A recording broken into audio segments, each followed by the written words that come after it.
So, good morning everybody, and as promised we do a quick comparison between these two beauties. Look at them, both from Hungary. This is the Houi, the Chinese bow from Vegh, and this is the long Tatar from Farmosi. And then you see already slightly the differences. The Tatar goes here a little more back and has his long curved limbs ending up in the ears, and the Houi is a little more flat here and goes then overall not as steep up as the other one, and it's a little longer, but here it looks quite a bit longer, but it isn't. What do we have? If we want to compare them, both have the same arrow path. The handle here is a little bigger, this one is a little more fitting my hands, so I had a little problem with this handle, but there's nothing too big of a thing. And the only big difference is this is a non-contact and this is a contact. As you see, we have here a string bridge and there's nothing, so we see that. So what do we have? You can have the Houi from 20 to 55 pounds and the Tatar from 25 to 45 pounds. So you have here the wider range of poundages. Grain per pound, both 8. Here it says it's minimum, better 9 to 10. With the Tatar it only says 8. We have a length knock to knock from 62.5 inches and here 59.4 inches. So a little shorter. Both arrow passes are 20 millimeters. There we don't have inlays. Oh, and we scratch the bow. Here we have these nice inlays, so I like this one. Then the weight, obviously this one is a little longer, 435 grams to 410 grams. We have an F value of 0.56 and 0.58. Both do 35 inches. This may be even 36, but he said better 35. We have a string angle of 60 degrees at 29 inches and here 32 inches. And then the price. This one is 299 free shipping in Europe. And this one in the base version is 290 plus shipping, and in this nice decorated version 350 plus shipping. Then the specific bows. This one is at 28 inches, 36.2 pounds. And this one is 38.1 pounds, so 2 pounds more. At 35, this one has 52.5 and this one has 55.1. So this one goes up 16.3 pounds from 28 to 35, and this one goes up 17 pounds from 28 to 35, which gives this one goes up 2.33 pounds per inch average, and this one goes up 2.43 pounds per inch, so a little stiffer, it's a little more soft. So these are the technical specifications, and now let's string them. So the Houi, a really nice bow, and the name is well chosen.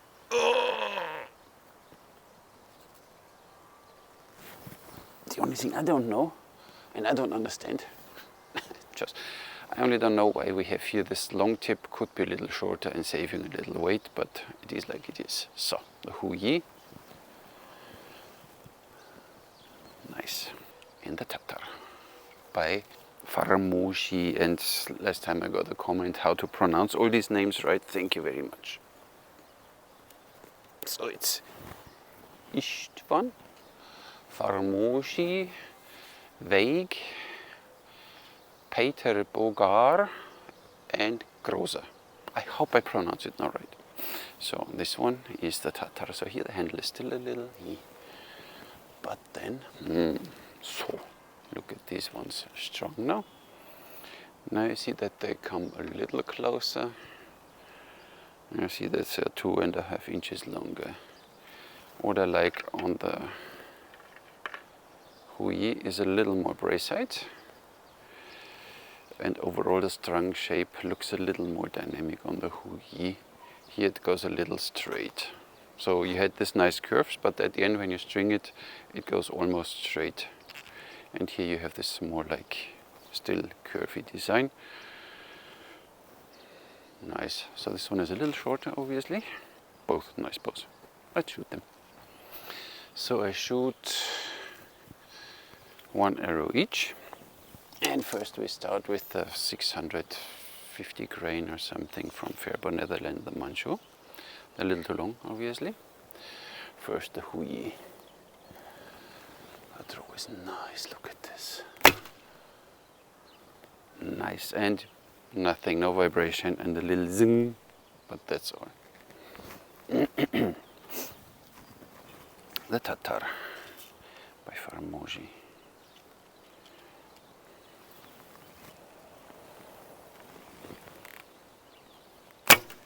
Throws nice too. Here you feel a little more kick, but it's nothing out of the world. So, but that was heavy arrows. Now we have 540. My arrow weights 540 with the Houi.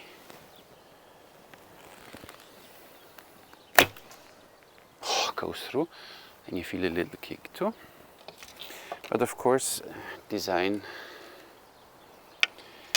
Here it ends up with non-contact, and here you have the string bridge. Of course, when the string hits the string bridge, it's always a little more of a kick than if you have a non-contact here, obviously.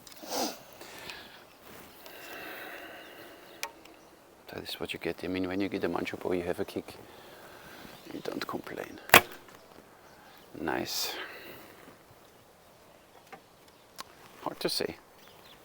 And the 495 grain. They're a bit too long.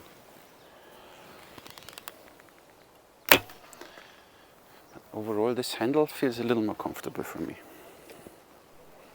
But I'm sure you can have these handles custom made.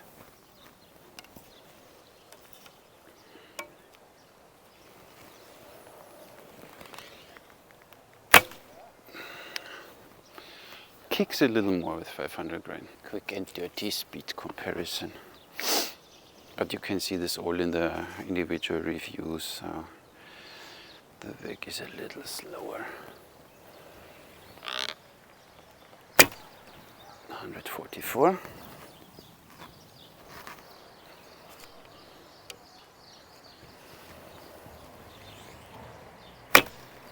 $168.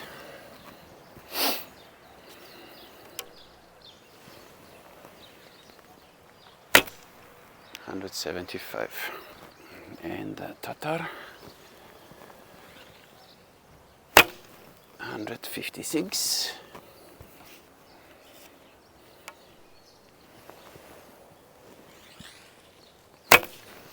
$171.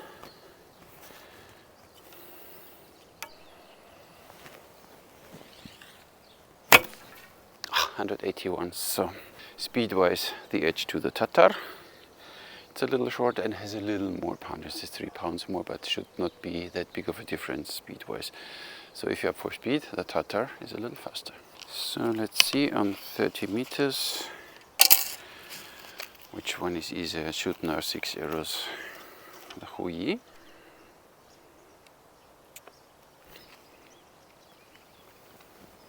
There's only this small target back there. You see that's a red. Yep.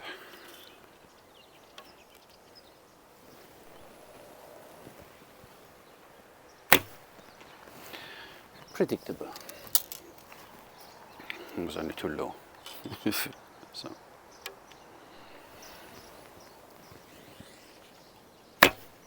Oh, wobbly, but you get there. Yep. Takes a few shots, and the lightweight ones.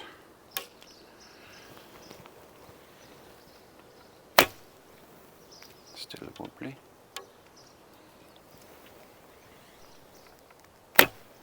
Yep, center. So relatively predictable. Now the Tatar. 130 meters. When I did the review, I was not so happy. Now it's a little better.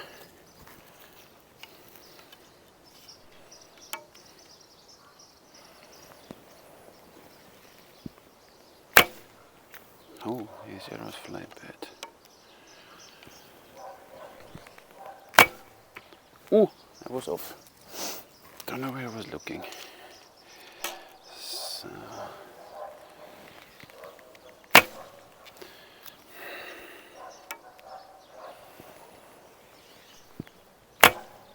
Yeah.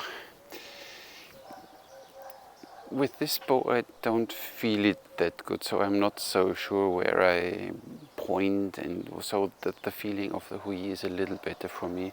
And so there you have it. Which one to get? Even if they have same the both draw, they are still a little different. So what do I like about the Houi? First of all, the design. I like this one more, the shape of the bow. So this is these curves here going up and down, and the smooth curves I like on this bow a lot, and it looks a little more, I don't know, a bit more elegant. I don't know, so everything is a little more. And what I like here, this handle is just nice for me. Arrow pass is the same, but with this handle I have a little more, but it's me, simply me, a bit more control. So what I like on this one. On this one, I like, of course, the performance. You get a little more speed with the Tatar, and there's no unnecessary tip length over the knock groove and stuff. So it's very optimized. You see, this is more the worker, the tool. The Tatar performs great. I only have a little problem with this handle, and for me the biggest difference of handshock and vibration is there's no big thing, no big difference. Speed wise, yes, it's a Tatar, so if you want 35 with more speed, Tatar for sure. But for me it's simply, I don't know how to explain that. With this one I feel what I'm doing. With this one, not yet. Still, so with this one I might need way more shots that I get the feeling that I know what this bow is doing. So this one is really predictable. You point there, you see what the arrow is doing, and then your body adjusts and everything is fine. With this one, I don't know. I point there and shoot and I don't know. So the feedback, this bow doesn't give me the feedback like this one. I think this explains it. But both awesome, and for roughly 300 euros, a laminated bow and this design in 35-inch draw, both ways you can't go wrong. So this is durability wise, I can't tell anything. I only know that Vegh bows are always, there's no problem. With Farmosi I don't know, because it's the first time I shoot these bows, but I guess, and when I see how they are built, should be no problem either. So at least if you're not into hot and humid climate conditions. So there you have it. These are the two. And that's all I have for you today. If you have any questions, please down in the comments. Thank you for liking, subscribing, sharing my videos. Take care. I'll catch you in the next one.